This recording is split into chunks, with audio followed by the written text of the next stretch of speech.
By popular demand and the majority of the public's vote, I am back, ladies and gentlemen, boys and girls, cats and dogs. Welcome back to the channel. Welcome back to another vlog. My name is Padwez, aka Wes, aka the Silver Fox. Call me whatever you want, just don't call me. See you next Tuesday. The weather is absolutely gorgeous. Very sunny weather, but check out this Aston Martin Signet that looks like a cheap Toyota Aygo. With its 1.3 engine, this car comes at a staggering £30,000. But you are wondering why Aston Martin created such an ugly car. The truth be told, it's all due to government regulations that they had to follow. We got too much into details because it's all boring, blah blah blah blah blah blah stuff. For the same price as this, at the moment you can get an M full competition pack, a C63 coupe or a saloon, a 2005 Aston Martin Vantage, a Bentley Continental GT 2004 to 2008 models, a 2007, 8 and maybe a 2009 Audi R8. And for £3,000 you can actually get a Toyota Aygo, which looks exactly the same as this car. When I say exactly the same, I mean exactly the same exterior wise, but interior wise it's obviously going to be a little bit different. Even the door handles are exactly the same apart from that little chrome bit. If you walk around to the back, even all this little bits and bobs there, I mean look at this car, it's not even in great condition. And the fake bonnet air vents just look ridiculous on this car. I think no human should spend this much on this car. I mean look at this Hyundai, it looks better than this Aston Martin. But nah, let's move on to this Ferrari FF. Such an amazing car. V12, can't really go wrong with this car. I mean, starting at 100 grand, I think this car is an absolute bargain for a V12. And it's got 4 seats, come on. Yellow calipers with the yellow wheel cabs and the yellow Ferrari badge and the black car. It just looks so good together. Black and yellow, such an iconic colours. And the back of the car, it just looks amazing as well. Let's look at this badge called the Fina before we walk around to the back. It's such an aggressive car, to be honest. I believe these cars are going to go up in value dramatically since they're V12. And they don't really make cars like this anymore, to be honest. Ferrari only made one V12 hatchback and I think they're going to go up in value. Look at that pista. Oi, come back. Where are you going? This Porsche's alright, it's got a learner plate on it. Who learns in such an old and ugly car? He picked this up for about 6-7 grand. It's not even that expensive. Okay, we're featuring another V12, this beautiful Aston Martin DB11. Such a gorgeous car. I mean, the front grille is just amazing. And the colour, wowsy, wowsy, wowsy. Convertible, I'm not really sure. But yeah, beautiful car. Look at that. DBS as well, sorry, not DB11. I don't know about cars, someone punish me.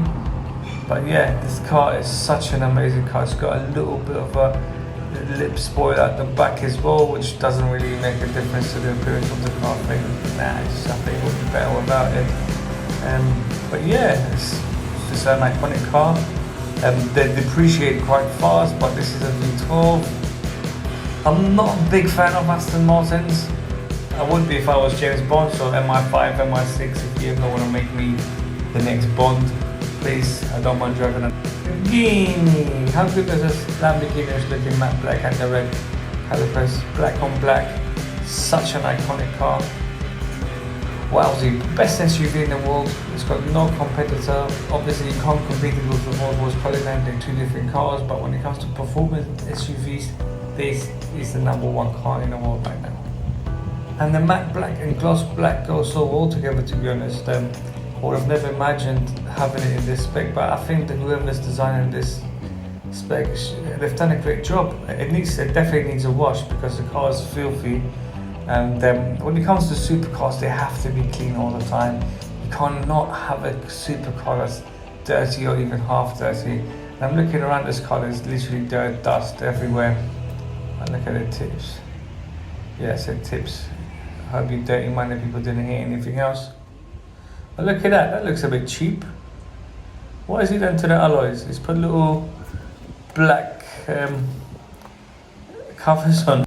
By the way, what's happened to all the McLaren drivers? There's not a single McLaren in London today. We need to find a 720S, a 570S. Beautiful Lotus. I know this is not a supercar, but this gives me such a supercar vibe. I personally believe that this car one day is going to be worth at least 100 grand. Right now they're going between anything from 20 to 30 grand, which I think is an absolute bargain. They give me, like, you know, the Lamborghini Countach Diablos type of vibe. Obviously the Countach has a little wing spoiler at the back, but yeah, such a gorgeous car. So much attention to details. But the exhaust tips, they're tiny. Look at them. Yeah.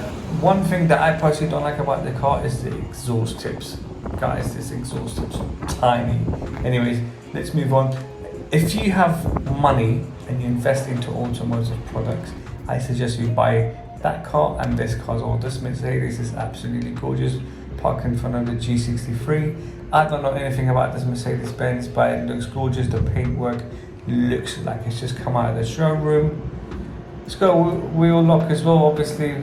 They're easy to steal. I hope they're not easy to steal, but yeah. This classic car is in prestige condition, no dents, scratches, rust. Audi R8, nice. V10, nice.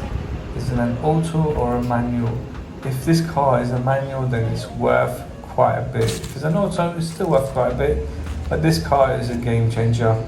I've actually owned a V8 a few years ago. It was a manual. I used to find it quite hard to drive. I sold it, but it's one of the biggest regrets I have in life. But one day, someday, soon, and when I say soon, it could be anything from now until the next 50 years. I hope I live another 50 years. But the plan is to buy another Audi R8. Whether it's the V10 or the V8, I don't really care. Well, I do care, but I don't think I have the money for the V10 anytime soon. Yellow Lamborghini Urus. I like the rims on this car. I do like the rims a lot. If you guys have a choice between the Lamborghini Urus or the Ferrari Parasongo, I still don't know how to pronounce it. Don't judge me, English is not my first language, or Spanish, French, flipping hell, Italian, yes, that's the one, Italian. Ferrari is Italian. Yeah, I don't know how to pronounce it, but if you have to choose between the Parasonga or the Lamborghini Urus, which one would you go for?